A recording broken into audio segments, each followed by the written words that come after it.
white person would be happy to receive the same treatment that our black citizens do in this society, please stand. You didn't understand the directions. If you white folks want to be treated the way blacks are in this society, stand. Nobody's standing here. That says very plainly that you know what's happening. You know you don't want it for you.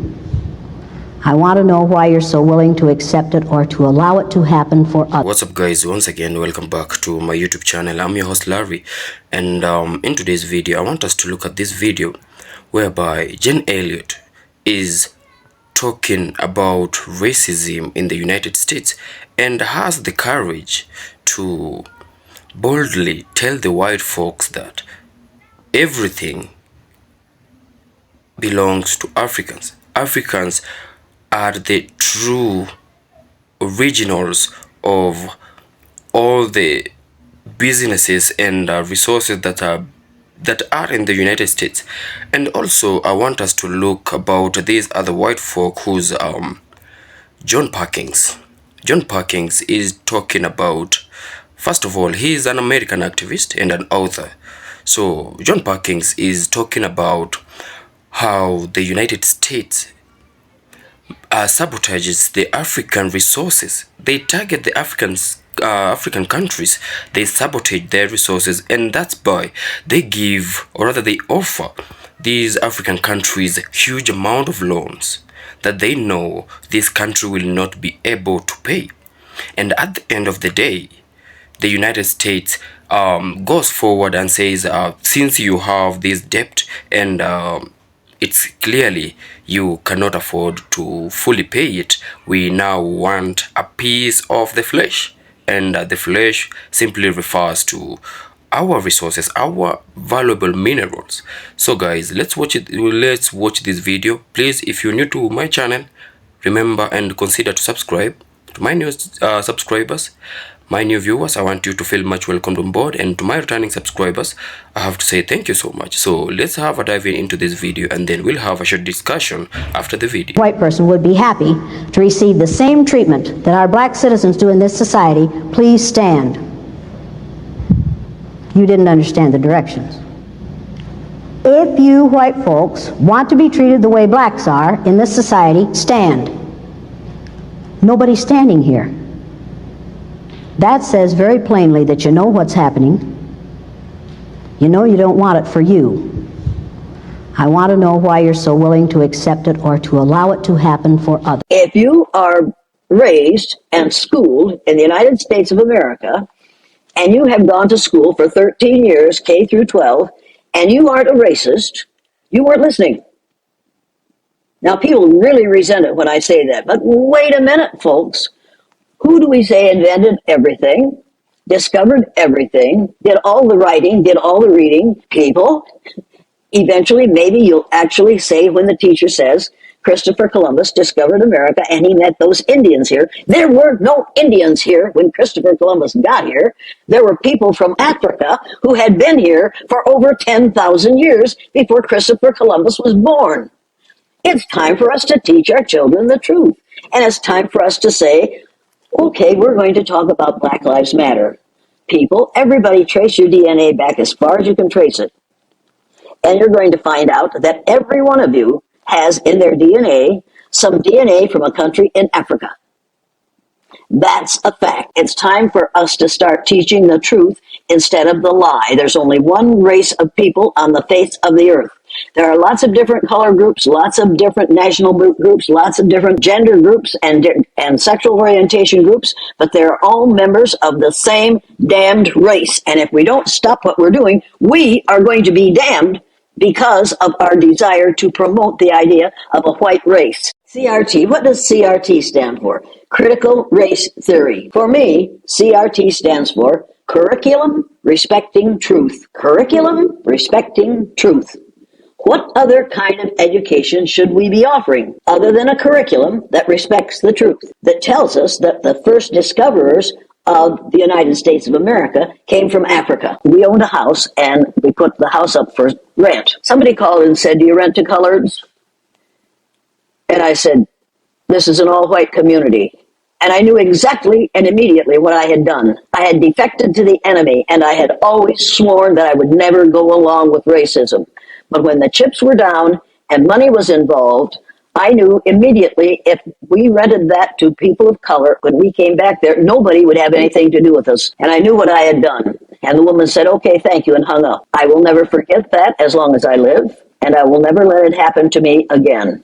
I swore at that moment, if I lose money, if I lose friends, if I lose love, if I lose my family, I will not bow to racism again as long as I live. Every citizen who lives in any country, from the northernmost point of Canada to the southernmost point of South America, lives in America. North America, Central America, South America. We're all Americans, but those of us in the United States of America, in that 48 contiguous states, Alaska, Hawaii, and the islands off the southeastern coast of the United States, we are the United States of Americans.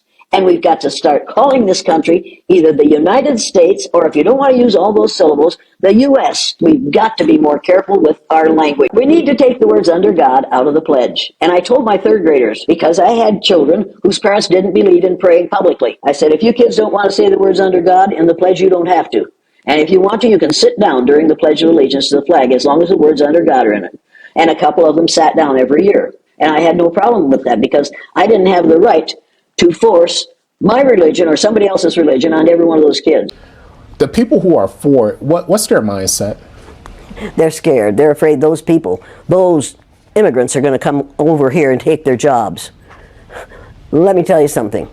You can build a wall 50 feet tall, and smart Hispanics, Latinos, smart Ecuadorians, smart others are going to tunnel under that wall and come up in their friend's house on the other side. You can build walls until hell freezes over.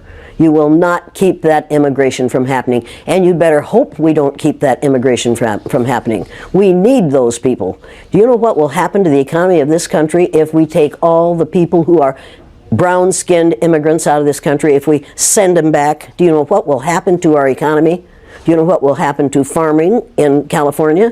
Do you know what will happen to the price of your fruit? Do you know how hard it will be to get a good avocado? Do you have any idea what will happen to this country's economy if all those brown-skinned people go back to Mexico? I don't think we do. I don't think people have thought about that, because they are being taught not to think. They are using a language, right now we are using a language that includes words like extremism and ugly language about people who are different from ourselves. People are listening to those words. They aren't listening to the philosophy behind them. They aren't listening to core principles which this person has none of.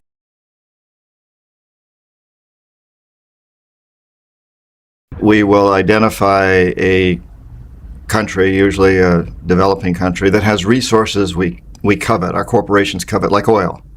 And then we arrange a huge loan to that country from the World Bank or one of its sister organizations. Now, most everybody in our country believes that that loan is going to help poor people. It isn't. Most of the money never goes to the country. In fact, it goes to our own corporations. It goes to the Bechtels and the Halliburtons and the ones we all hear about, usually led by engineering firms, but a lot of other companies are brought in. And they make fortunes off building big infrastructure projects in that country. Power plants, industrial parks, ports, those types of things.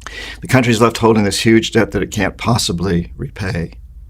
So at some point, we economic hitmen go back in and we say, you know, you can't pay your debts. You owe us a pound of flesh. You owe us a big favor. So sell your oil real cheap to our oil companies, or vote with us on the next critical United Nations vote, or send troops in support of ours to someplace in the world. So guys, once again, welcome back to my channel. And before we even dive into our short commentary, I'd love to appreciate John Parkins and Jane Elliott for boldly standing firm to say what the United States do to African countries and also the Africans. So much love from this side, and this is a clear message to our African leaders, because of late we've known Donald Trump's decision on a mass deportation on those black folks who are stuck in the United States. And our leaders should actually realize that it's high time that they lead us, they do what's right according to us as black folks.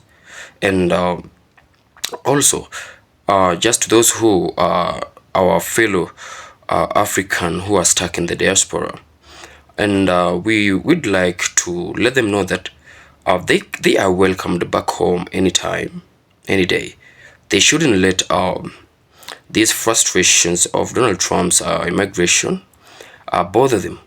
Maybe at some point it will still bother and hurt, but as they say, east or west, home is the best. So you just know that you welcomed back home. And just to talk about the racist part, sadly is that you find out most of the people who racially abuse other black folks, they are their fellow black people. These are the black people who have been into the United States or these diaspora countries. You find out that they have how do I put it? Because it's just annoying that they have quickly adapted to the white way of how they treat the black people. And now they think they can treat their very own people like that. It's so sad when you see another black person discriminate, oppress his fellow black people. What happened to unity? What happened to love? Why don't you just be quick to adapt to the rightful ways of how you should treat your fellow black people? Not just black people, every human. Why don't you just be quick to help one another instead of these racial abuses, instead of oppressing each other? So it's just sad, like I said, to hear your fellow black person, your brother, your sister, your mother, your father racially abuse you, oppress you.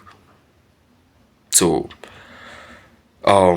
thank you guys for sticking around with me to this short commentary. I'm your host Larry, and please consider subscribing to my channel if you're yet to subscribe. I'm your host, and to my new subscribers, my new viewers, I want you to feel much welcomed on board. And until we meet again, peace out.